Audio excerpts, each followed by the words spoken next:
গত 13ই জুন আমি হরিদ্বার হয়ে বাসে করে উত্তরকাশী এসে পৌঁছেছিলাম। গত 2 দিন আমি উত্তরকাশীতে থেকে উত্তরকাশী এবং তার আশপাশের সমস্ত গুরুত্বপূর্ণ তীর্থস্থানগুলো দর্শন করেছি,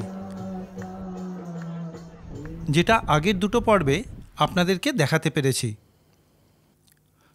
আজ 16ই জুন 2024। সুপ্রভাত বন্ধুরা, এখন বাজে সকাল 4:30। উত্তরকাশী ভারত সেবাশ্রম সংঘ থেকে বেরিয়ে পড়লাম। এখন যাচ্ছি হচ্ছে সামনে জিপ স্ট্যান্ডে। এই জিপ স্ট্যান্ড থেকে এখন আমাদেরকে জিপ ভাড়া করে আমরা যাব হচ্ছে সোজা গঙ্গোত্রী ধাম। তাহলে চলুন যাওয়া যাক। এই সকাল সকাল বেরোনোর কারণ হচ্ছে একটু জ্যামটা যেন না থাকে।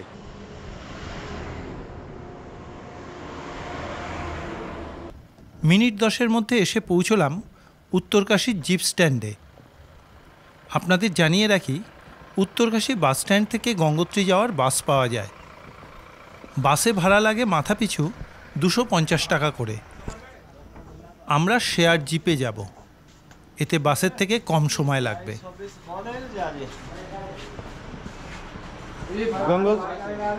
भैया गंगोत्री के लिए जीप जी आ रहे अभी लग रही तुरंत लग रही।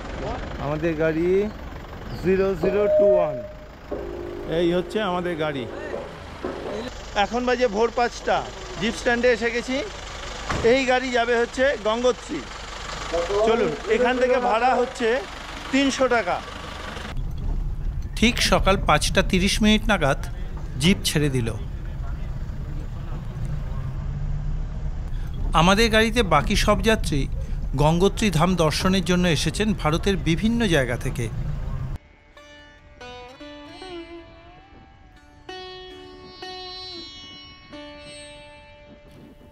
ভোরের স্নিগ্ধ আলোতে ডান দিকে ভাগীরথী গঙ্গাকে রেখে আমাদের গাড়ি এগিয়ে চলল।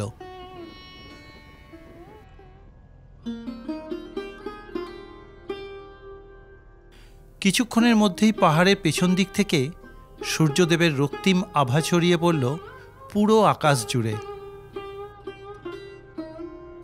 আমি ভগবানকে প্রণাম জানালাম আমার জীবনে এইরকম আরও একটা সুন্দর দিন উপহার দেওয়ার জন্য। আজ সকাল থেকেই খুব আনন্দে আছি গঙ্গা মায়ের মর্তে আগমনের পূর্ণভূমি দেখব বলে। শুনেছি এই যাত্রাপথের প্রাকৃতিক শোভা অকল্পনীয় সুন্দর। অবশ্য সেটা কিছুটা উপলব্ধি করতে পারছি এখন থেকেই। কিছুক্ষণ গাড়ি চলার পর আমাদের গাড়ি একটা মাঠের মতন জায়গাতে ঢুকিয়ে দিল। এই মানরি বলে একটা জায়গাতে আমরা দাঁড়ালাম। আমাদের রেজিস্ট্রেশন চেক হবে এখন কিন্তু খুব কড়াকড়ি। উইদাউট রেজিস্ট্রেশনে কারোকে কিন্তু যেতে দেওয়া হচ্ছে না। চলুন রেজিস্ট্রেশনটা চেক করিয়ে আসি। দেখলাম অনেকগুলো জায়গাতে যাত্রা রেজিস্ট্রেশন চেক করা হচ্ছে, তাই বেশি সময় লাগলো না। রেজিস্ট্রেশন চেকিং হলো, এবারে গিয়ে গাড়িতে বসি। চলো ভাইয়া, টাটা।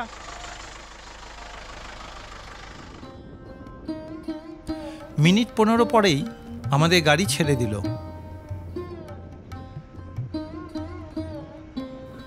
আশপাশের ছোট ছোট গ্রাম ছাড়িয়ে আমাদের গাড়ি এগিয়ে চলল।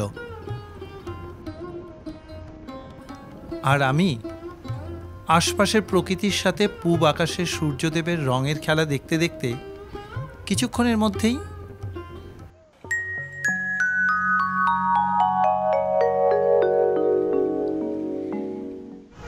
আমরা এখন এসে পৌঁছলাম হচ্ছে মানেরি ড্যাম। কি দুর্দান্ত বেগে কিন্তু জল নামছে। ভাগীরথী গঙ্গার উপরে 1984 সালে এই ড্যাম তৈরি করা হয়েছে। এই ঝর্ণার মতন জলধারাটা মানেরি ড্যামের কিছুটা অংশ। সূর্যের সোনালি আলোতে এই সৌন্দর্য অবর্ণনীয়।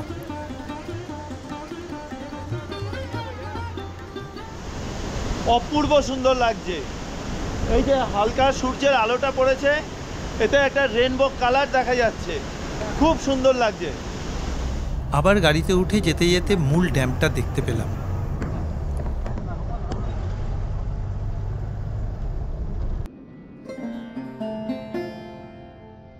এরপরে সামনে যত এগোচ্ছি পাহাড়ির রূপ বদলে যাচ্ছে।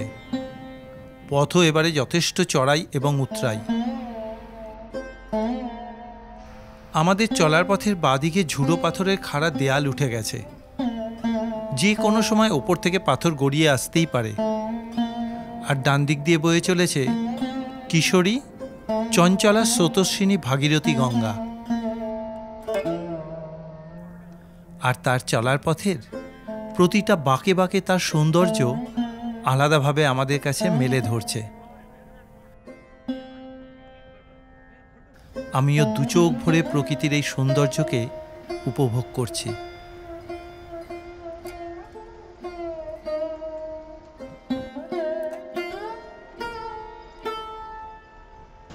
এখন বাজে সকাল 7:15।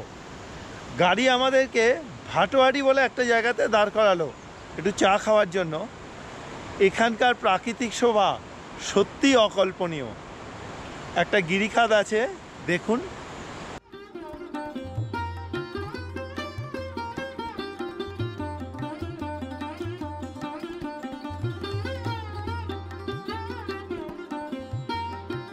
রাস্তার একদিকে গিরিখাদ, অন্যদিকে ভাগীরথী গঙ্গা বয়ে চলেছে। অপূর্ব সুন্দর পরিবেশ।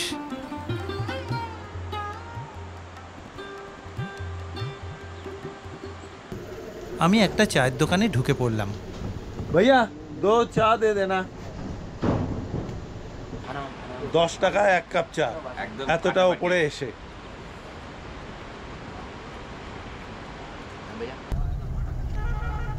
মিনিট 20 বাদে আবার আমাদের গাড়ি ছাড়ল। দেখতে দেখতে আমরা প্রায় 35 কিলোমিটার রাস্তা চলে এসেছি। রাস্তার সামনে গাড়ি দাঁড়িয়ে থাকতেই ভয় হলো এই পথের জ্যামের কথা ভেবে। কিন্তু দেখলাম না, গাড়িগুলো দাঁড়িয়ে পড়েছে ভেড়ার পালের জন্য।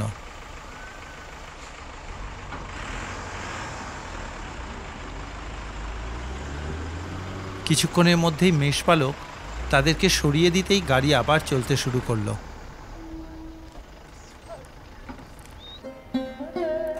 এই সরু রাস্তা ধরে যেতে যেতে ভাবছিলাম, কয়েকদিন আগেও এখানে এত যাত্রীর চাপ ছিল যে গাড়ির জ্যামের জন্য উত্তরকাশী থেকে এই 99 কিলোমিটার পথ পৌঁছতেই প্রায় 12 ঘন্টা সময় লেগে গেছে। আর আজকে আমরা এখনো পর্যন্ত বেশ ভালোভাবেই এগিয়ে চলেছি।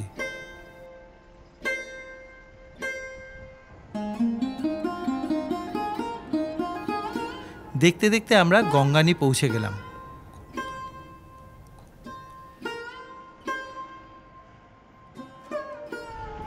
চলার পথে রাস্তার পাশে গ্রুপ করে আসা যাত্রীদের গাড়ি দাঁড়িয়ে খাওয়ার আয়োজন চলছে দেখতে পেলাম।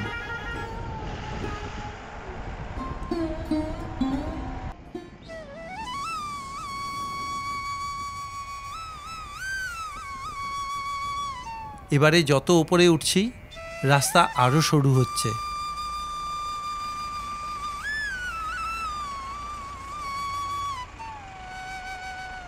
চারিদিকে উঁচু উঁচু পাহাড়, নিচ দিয়ে বয়ে চলা ভাগীরথী গঙ্গা। এই অপরূপ প্রাকৃতিক সৌন্দর্যের মধ্যে দিয়ে ভয়ঙ্কর রাস্তা দিয়ে আমাদের গাড়ি এগিয়ে চলেছে গঙ্গোত্রী ধামের উদ্দেশ্যে। আজকের গঙ্গোত্রী ধামের যাত্রাপথের ভিডিও আপনাদের কীরকম লাগছে আপনারা একটা কমেন্ট করে জানাবেন অনুরোধ রইল। আবারও জানাই, আপনাদের প্রতি কটা কমেন্ট আমাকে অনেক বেশি উৎসাহ দেয় নতুন নতুন তীর্থক্ষেত্রে পৌঁছে যাওয়ার জন্য।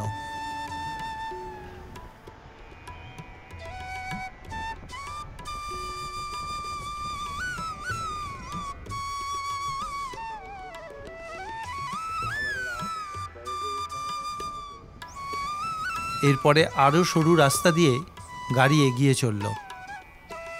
ডান দিকে খাড়া খাদ আর বাঁ দিকে খাড়া পাহাড়ের দেয়াল।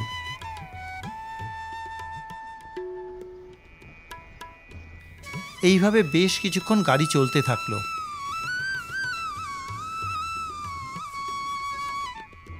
ভাগীরথী গঙ্গা কোনো এক সময় আমাদের ডান দিকে, কোনো এক সময় আমাদের বাঁ দিকে। এইভাবে একসময় উত্তরাখণ্ডের স্বর্গ হর্ষিল ভ্যালিকে পেছনে ফেলে আমরা এগিয়ে চললাম। এইবারে আর হর্ষিল ভ্যালিতে নাবা হলো না। পরের বার আসলে চেষ্টা করব হর্ষিল ভ্যালিতে একটা দিন থাকার। এরপরে আমাদের পথ দেওদার গাছের মধ্যে দিয়ে চলতে শুরু করলো।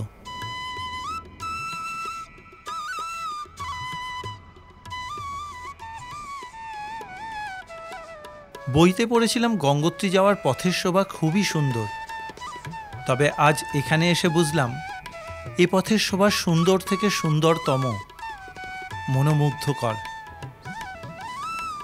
আর এখানকার পরিবেশ স্বর্গের থেকে কম কিছু নয়।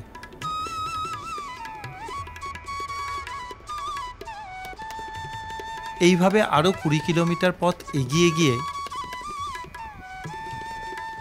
গঙ্গোত্রী ঢুকতে এখনো প্রায় 1 কিলোমিটার মতন বাকি আছে। গঙ্গোত্রী ধামে কিন্তু প্রচুর মানুষ আছে, বোঝাই যাচ্ছে এখান থেকে, কারণ এত গাড়ির লাইন। আমাদের গাড়ি এগিয়ে চলল গঙ্গোত্রী জিপ স্ট্যান্ডের দিকে।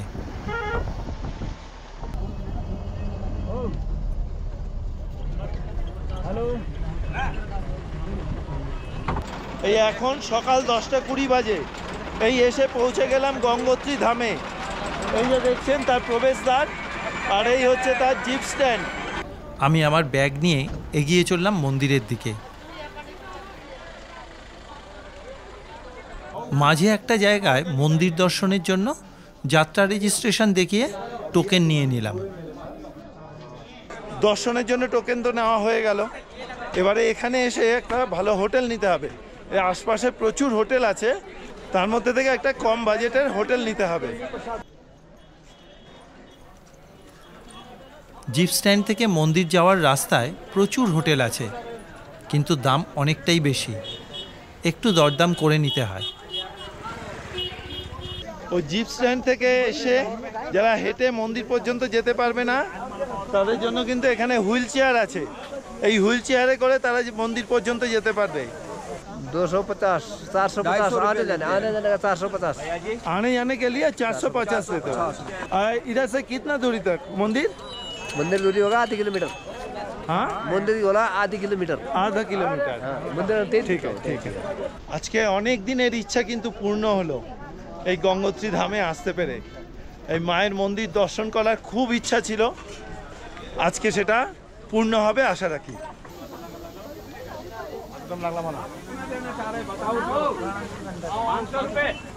বাজার এরিয়া থেকে এগিয়ে আসার পর গঙ্গোত্রী মন্দির যাওয়ার জন্য এই দিকে রাস্তা আছে, আর ডান দিকে একটা রাস্তা নেমে যাচ্ছে। এই দিকে ব্রিজ আছে। এই রাস্তা দিয়ে আমরা কিন্তু উল্টো দিকে যাব। উল্টো দিকে গিয়ে তারপরে ঘর নেব। ওইখানে একটুখানি হোটেল ভাড়া কম, কারণ এখানে একটা ঘর ভাড়ার জন্য 3000 3500 টাকা বলছে। ওইদিকে কিছুটা কম, দেখা যাক। আমরা ভাগীরথী গঙ্গার অপর পাড়ে চলে এলাম। আমরা এখন এসে পৌঁছলাম হচ্ছে ডান্ডি আশ্রমে। এই ডান্ডি আশ্রমে থাকবো। চলুন ভেতরটা আপনাদেরকে দেখিয়ে দিচ্ছি। ঢুকে পড়লাম আশ্রমের মধ্যে। বিরাট বড় আশ্রম এরিয়া। আমি এখানকার দায়িত্বে থাকা পণ্ডিতজির সঙ্গে কথা বলে একটা থাকার ব্যবস্থা করে নিলাম। এই আশ্রমের গেস্ট হাউস বেশ বড়। আমাদের ঘরে 3 জন থাকার ব্যবস্থা। থাকা খাওয়া মিলে 3 জনের খরচ পড়ে 2000 টাকা। আমরা 2 জন থাকায় আমাদের 1500 টাকা পড়ল। এখন বেলা 12:30 বাজে। এখন আমরা আশ্রমে খাওয়া দাওয়া করে এখান থেকে বেরিয়ে যাচ্ছি। এবারে হাঁটতে হাঁটতে আবার ভাগীরথী গঙ্গাকে পেরিয়ে চলে এলাম গঙ্গা মায়ের মন্দিরের দিকে। এখন আমরা সবার প্রথমে যাব গঙ্গোত্রী মন্দির দর্শন করতে, অর্থাৎ গঙ্গা মায়ের মন্দির দর্শন করতে।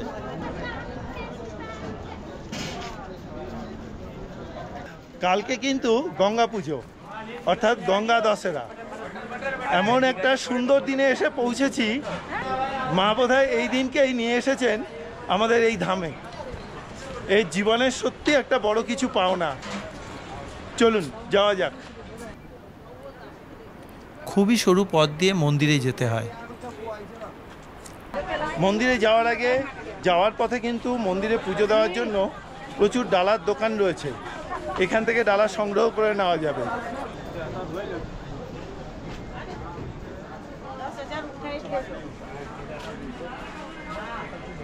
গঙ্গা মায়ের মন্দির যাওয়ার জন্য যে রাস্তাটা খুব সরু, আর ডান দিকে বাঁ দিকে দুদিকে সব দোকান ভর্তি।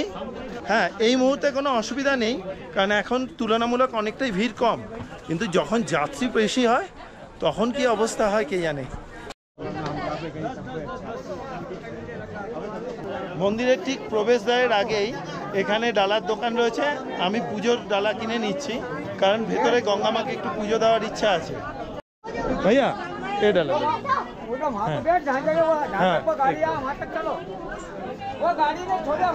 ये पैकेट पे दे दीजिए हमको।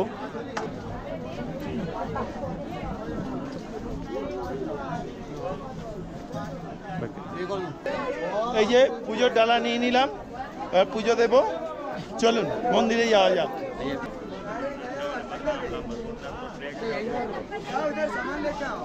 এই হচ্ছে গঙ্গা মায়ের মন্দিরের প্রধান প্রবেশদ্বার। চলুন ভেতরে যাই।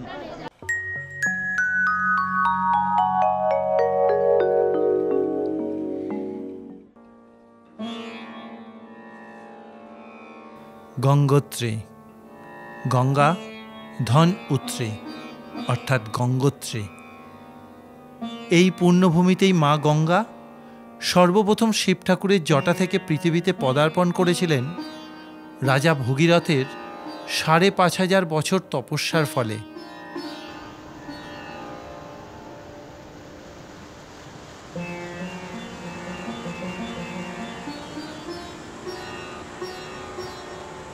এই গঙ্গোত্রীতে রাজা ভগীরথ তার পূর্বপুরুষদের কপিল মুনির অভিশাপ থেকে মুক্তি পাওয়ানোর জন্য এই স্থানেই তপস্যা করেছিলেন।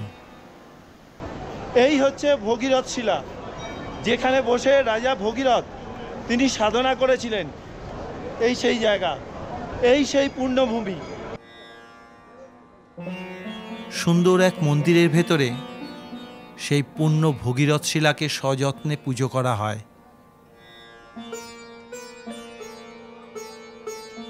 সামনেই রয়েছে রাজা ভগীরথের মূর্তি।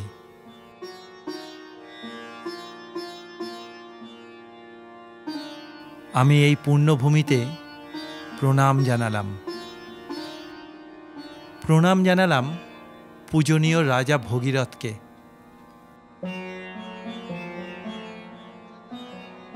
এরপরে চলে এলাম মা গঙ্গার মন্দিরে। আসুন এই মন্দির কমিটির অধ্যক্ষ থেকে জেনে নিই এই পুণ্যভূমির মাহাত্ম্য। নমস্কার, সর্বপ্রথম আপনার स्वागत আছে এখানে गंगोत्री থাকে।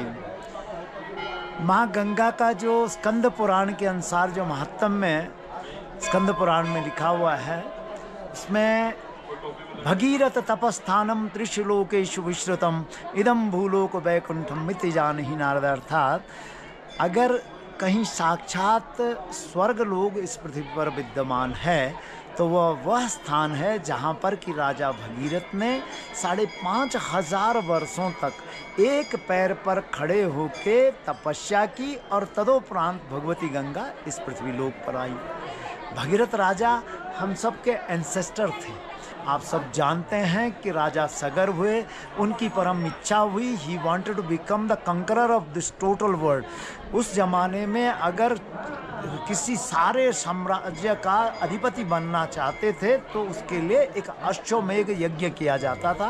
अश्वमेघ यज्ञ में जो है एक घोड़ा छोड़ दिया जाता, वो घोड़ा अगर वापस अपने स्थान पर सभी राज्यों को जीतता हुआ आ जाए तो इसको जो है चक्रवर्ती सम्राट, आप लोग जानते हैं बांग्ला में चक्रवर्ती जो बोलते हैं शब्द भी एक है, तो चक्रवर्ती सम्राट कहलाता था। ऐसा ही सगर ने किया। उनका घोड़ा सभी छोटे छोटे राज्यों को जीतता हुआ जब चलता रहा तो इंद्र जो कि देवताओं के राजा हैं, उनको ये संशय हुआ कि अगर इन्होंने पूरी पृथ्वी जीत ली तो तुम्हारो ये जो है मेरी स्थिति भी छीनने की कोशिश करेंगे। ऐसे में उन्होंने वो घोड़ा उठा के एक वृद्ध ऋषि, उनका नाम था कपिल मुनि, इनफैक्ट कपिल मुनि का जो आश्रम था वो आज के बंगाल में, वेस्ट बंगाल में ही है, तो वहाँ पर जाके बांध दिया। बहुत दिनों तक जब घोड़ा वापस नहीं आया तो ये चिंतित हो गए सगर राजा। इन्होंने अपनी आर्मी भेजी, आर्मी वहाँ जाके देखा कि एक बूढ़े ऋषि ने इनको जो है अपने स्थान पर घोड़े को बांध रखा है। उन्होंने जाके उस ऋषि की तपस्या भंग कर दी। जैसे ऋषि की आंखें खुली, जो कुछ सम्मुख आया वो भस्म हो गया, क्योंकि उनमें तो तपोबल था। ऐसा होने से सगर दौड़े दौड़े आए कि महाराज ये तो गलती हो गई, ये अबोध बच्चे थे, इनको माफ़ करना है, लेकिन अब एशेस बन चुके हैं, इनका तारण कैसे हो सकता है।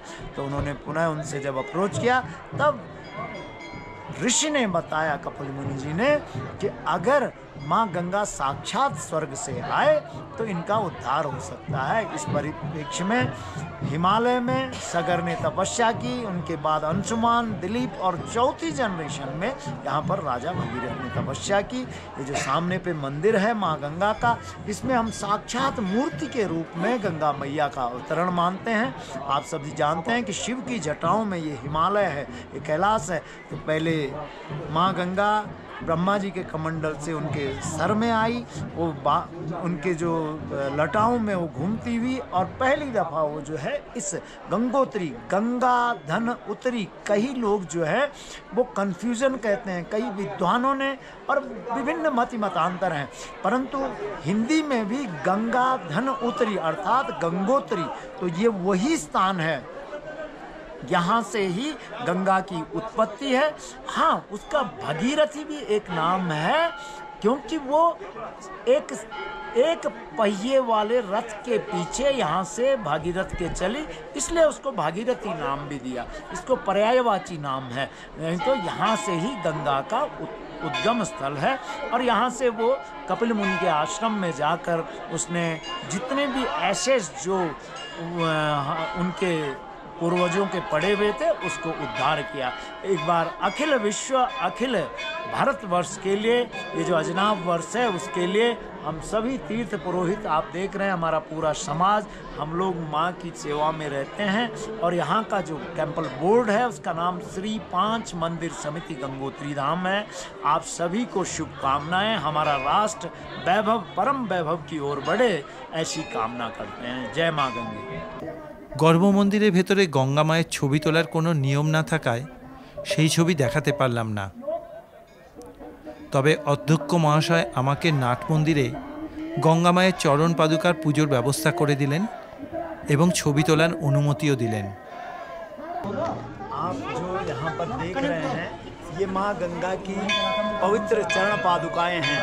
प्रत्येक व्यक्ति की इच्छा होती है कि वे, जैसे हम लोग शिव द्वालों में जाते हैं तो भगवान शिव का अभिषेक पूरे मंत्रोच्चार से होता है, नमस्ते रुद्रमन्यवतो तो एक वे नमः बाहुभ्याम मुतते नमः। तो उसी पैटर्न पे आप ये ले लीजिए कि यहाँ पर श्री 5 मंदिर समिति गंगोत्री धाम माँ के चरणों को यहाँ पर रख देती है और इसे विशेष पूजा, इसे जो है माँ चरण पादुका का अभिषेक कहा जाता है। तो अब मैं आपके सम्मुख जो है वो चरण पादुका का अभिषेक प्रारंभ कर रहा हूँ।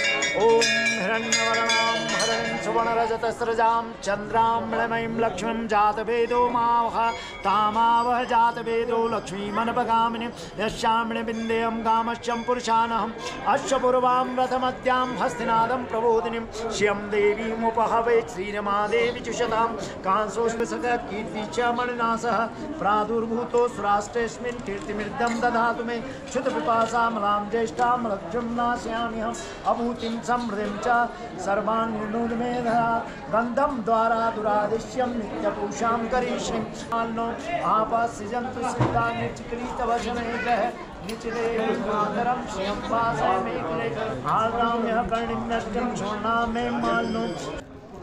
अम्मा गंगा की आरती के लिए हम लोग आगे बढ़ रहे हैं।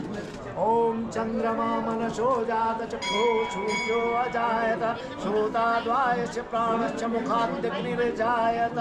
ओम जय गंगे माता श्री जय गंगे माता जो नर तुमको ध्याता जो नर मैया। আমি এই পুজোতে অংশ নিতে পেরে আমার জীবন ধন্য করলাম। ओम जय गंगे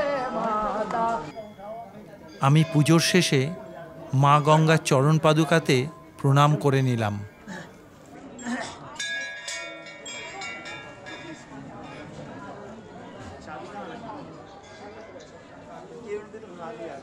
পুজো দিয়ে বেরোলাম, অপূর্ব দর্শন হয়েছে। তার কিছুটা তো নমুনা আপনারা দেখতে পেলেন। গর্ভমন্দিরে ছবি তোলার কোনো অনুমতি থাকে না, তাই জন্য গর্ভমন্দিরে মায়ের মূর্তির কোনো ছবি দেখাতে পারলাম না, কিন্তু তার চরণ পাদুকার যে পুজো, এখানকার মন্দির কমিটির যে প্রেসিডেন্ট, উনি সমস্ত কিছু ব্যবস্থা করে দিলেন ছবি তোলার জন্য। এবং দর্শন করেছি যে এত সুন্দরভাবে আজকের মতন দিনকে, আমি তো ভেবেছিলাম যে বিরাট ভিড় হবে, হ্যাঁ ভিড় আছে, কিন্তু এত সুন্দর দর্শন করলাম কল্পনা করতে পারিনি। আর মন সত্যি মানে আমি বলতে পারবো না যে আমার মনের ভেতরে শান্তি কতটা পাচ্ছি, আমি কতটা আনন্দ হচ্ছে, মনটা সত্যি শান্তিতে ভরে গেছে। অপূর্ব। মা সব ব্যবস্থা করে দিলেন, স্বয়ং মহাদেব সমস্ত কিছু ব্যবস্থা করে দিলেন। চলুন এবার পাশে বাবার দর্শন করি। আজকের এই গঙ্গোত্রী ধামের ভিডিও আপনাদের কীরকম লাগছে অবশ্যই কিন্তু একটা কমেন্ট করে মতামত জানাবেন, অনুরোধ রইল। গঙ্গা মায়ের মন্দিরের ঠিক পাশেই হচ্ছে শিবালয়। ঢুকে পড়লাম বাবা মহাদেবের দর্শনের জন্য। এরপর স্বয়ং মহাদেবকে দর্শন করে প্রণাম জানালাম।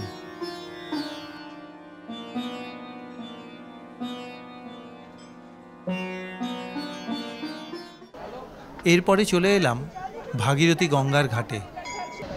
দেখলাম এখানে পুরোহিতরা ভক্তদের গঙ্গা পুজো করাচ্ছেন।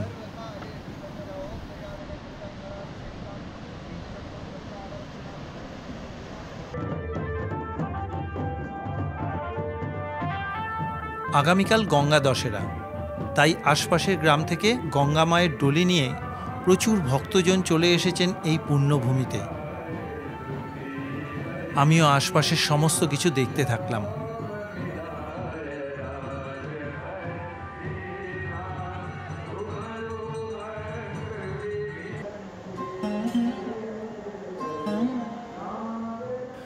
ধীরে ধীরে বিকেল হয়ে এলো। গঙ্গোত্রী ধামে ভাগীরথী গঙ্গার ঘাটে তখন মা গঙ্গার জলধারার আরতির প্রস্তুতি শুরু হলো।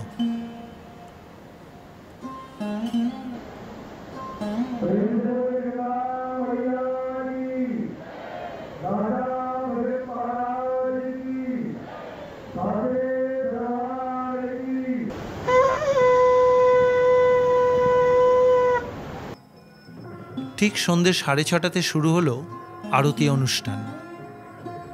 একসঙ্গে 6 জনে প্রদীপ জ্বালিয়ে গঙ্গা মায়ের জলধারা আরতি শুরু করলেন।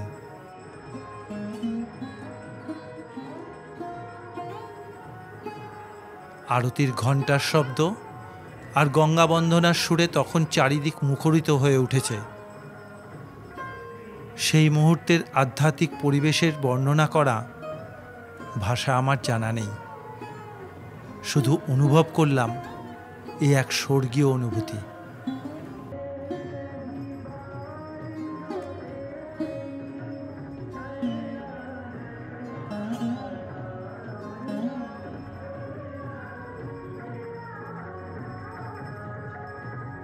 এরপরে আরতির তাপ গ্রহণ করে নিলাম।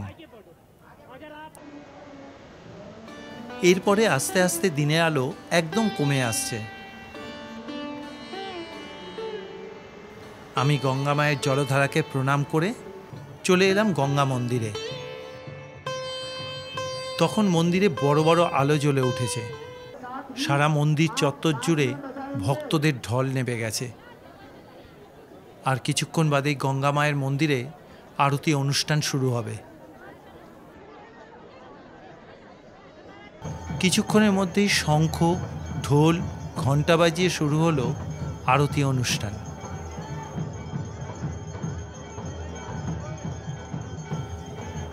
আজ এই পুণ্যভূমিতে দাঁড়িয়ে মনে হচ্ছিল আমার জন্ম সার্থক। মনে এক তৃপ্তির আনন্দ অনুভব করলাম।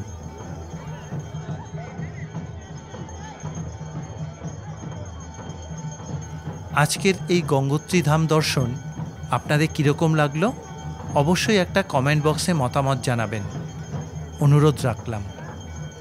আবারও জানাই, আপনাদের প্রতি কটা মতামত আমাকে নতুন নতুন ভিডিও তৈরি করতে অনেক বেশি উৎসাহী করে।